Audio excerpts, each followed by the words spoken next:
Hi guys! Welcome sa ating bagong lesson. Ito ang Heaven Knows I'm Miserable Now ng The Smiths. Tamang 80s tayo, new wave. Madali lang to. May ilang chords lang, pero bar. Pero para sa mga intermediate na to. Pero bago tayo magsimula, kung bago sa channel na to, please pakipindot lang subscribe button. Ganun na rin notification bell para maging updated ka sa magagawin ko pang videos na katulad nito. Okay? Simulan na natin. Una, mangailangan tayo ng kapo at ilalagay natin sa 2nd fret. Ang ating intro, so ito na yung 1st fret natin, 2nd, 3rd, 4th, 5th, 6th, okay? Unang chords natin ay E major 7.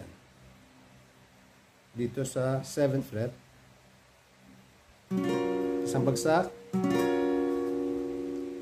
Tapos C major 7.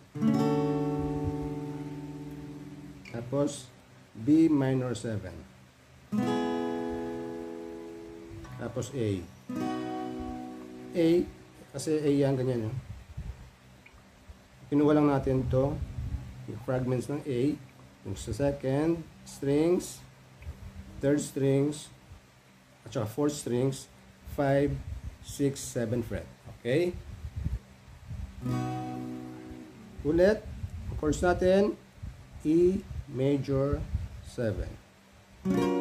Flat sa 7, tapos sa 3rd strings, 3rd string,